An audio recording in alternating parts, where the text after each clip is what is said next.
We, the democratically elected leaders of our people, hereby declare Kosovo an independent state.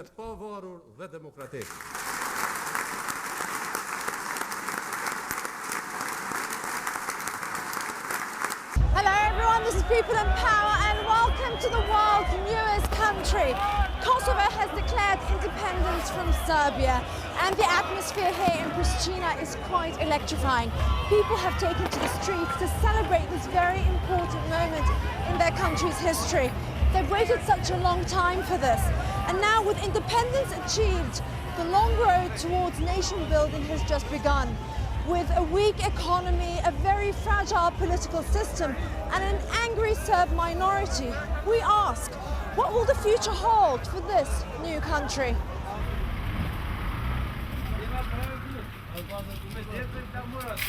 On this day of independence, America is welcome here. Kosovars haven't forgotten how the world's superpower, along with its European allies, came to their aid in their hour of need. Those same old friends, America, Britain and France, are now competing to be the first to recognize Kosovo's new status.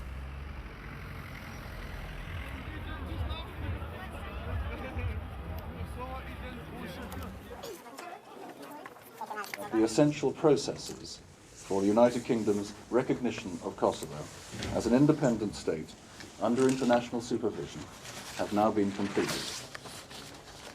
I'd like to say that this is truly a historic time for Kosovo and all who live here. I send my warmest congratulations, Mr. President. The conveyor belt of diplomatic recognition is the hottest game in town. La France reconnaît le Kosovo comme un État indépendant et souverain. Kosovo Cumhuriyeti'ni tanıma kararı almıştır. They're all scrambling to share in these celebrations with the people of Kosovo. As you have all heard, earlier today, the United States recognized Kosovo as a sovereign and independent state. President Bush has responded affirmatively to a request from Kosovo to establish diplomatic relations between our two countries.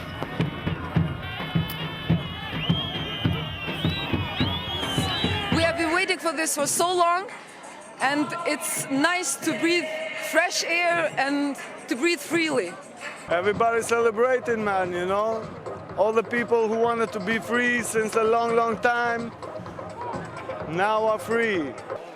But in the Serb-dominated north, the mood is very different. Thousands of angry Serbs demonstrated against Kosovo's declaration of independence, chanting, "This is Serbia," and "Down with America," carrying banners reading, "Russia, help." And they've been burning border posts. I think they're confused. It's like a mixture of anger and fear. They don't want to accept this reality. This is something completely new for them, especially majority of them were living during Milosevic area, where they were, I could say, kind of rulers over Albanian majority, and they just don't want to accept, and they're also ready to listen to return to our Belgrade and Belgrade rhetorics about returning Kosovo, which is, we all know, really nonsense in this moment. I don't think anything will be better. I just think it's going to be worse. In 1999, the Serbian army and militias forcibly expelled over 1 million ethnic Albanians from the country. Mass graves are still being discovered to this day. 12,000 were killed in ethnic genocide and 2,000 are still missing. Ethnic Albanians make up the majority of the population. They were made to flee their homes at the hands of the Serb minority. An emotive chapter in this history happened right here 10 years ago when the Serb army killed Adem JASHARI, who is the founding member of the Kosovo Liberation Army, the KLA. They killed him along with 57 members of his family. Now, as you can see from the building behind me, his family were able to hold off the army for something like 2 days, but ultimately they all died. The house now has become a shrine for the Kosovan people to always remember this moment in their history.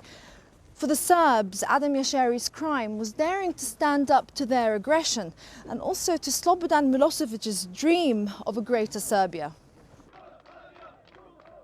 And this dream was declared in Kosovo itself by Milosevic in his now infamous 1987 speech. He vouched that he would do anything to protect every Serb everywhere. This is seen as the official starting point of the breakup of the former Yugoslavia. And now that independence has been declared here in Kosovo, the country's tragic past of resistance has taken on greater poignancy and significance. Our family is celebrating like the rest of Kosovo. We are conscious that the sacrifice was worth it, and that the deaths were not in vain, but rather brought freedom to our country. It's because of their sacrifice that the remaining family members and the rest of Albanians are free today. Finally, their descendants will be free to work and live without fear of genocide or crime. Finally, for my son and all the others who gave their lives, the day has come when the blood they shed has been repaid. It has certainly cost us a lot. It took 78 days of NATO bombing to drive the Serb military out of Kosovo. And since 1999, the country has been under the administration of the UN mission in Kosovo called UNMIK. UNMIK's record here has been very mixed. 9 years since liberation from Slobodan, the hardship of living in a wrecked post-war society is still ever so present. The long-awaited economic recovery never happened. We have the lowest economic growth in the region. We have probably the highest poverty numbers, and with Bosnia we have the highest unemployment numbers. The unemployment rate is very high. More than 40% are unemployed. Nearly 40% of the population still live below the poverty line. This might not be obvious to the naked eye, but this country is poor. This country is rich in one thing: minerals. It has the third largest coal deposit in Europe, meaning it can make a lot of money and build a thriving industry out of exporting electricity. But it first needs to attract investment. Independence provides certainty to investors. In the past, when you decided to invest in Kosovo, you did not know what's going to happen tomorrow. It was a protectorate. It was a status that was not long-term. Everyone was talking that this is in the short term, that this is an intermediate solution. So if you're an investor, if you don't know what's going to happen tomorrow, you're definitely not going to invest in this place. To provide security and guidance, the new Kosovan government will be aided by an EU mission called EULEX. This was proposed by the UN Special Envoy Marty Ahtisaari. This mission will oversee the root and branch transformation of the country. A mission not welcomed by many. This country now has all the symbols of statehood: a new flag, a national anthem and a constitution. And it has all the world's media to record it. But does it have the power to shape its own destiny? Or does this power lie elsewhere?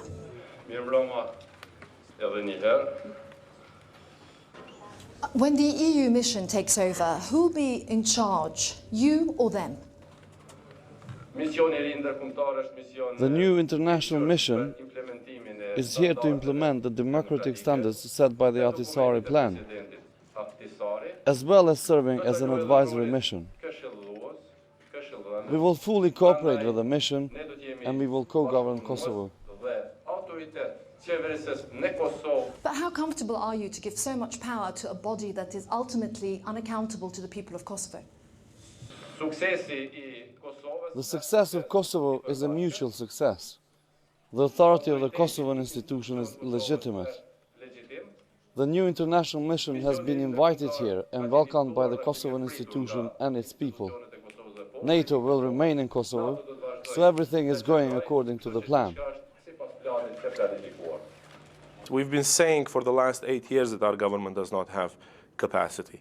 Now, if you want to learn how to ride a bike, you have to let it go. We might fall, but then we're going to learn how to ride. If you have 6 people holding the bike, and you don't see the bike, so that's the point. We have to start from somewhere. We don't have the capacities that Western European countries do, but I think we have similar capacities to many countries around the world. And I think that it's a learning process for us, it's a learning process for the EU. This is the first time they're doing such a thing.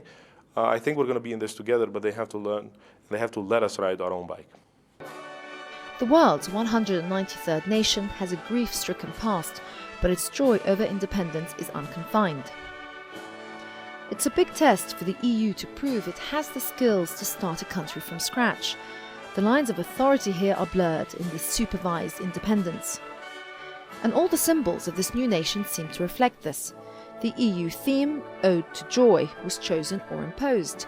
The flag is a compromise clearly noted by the Kosovars. They still prefer their own flag.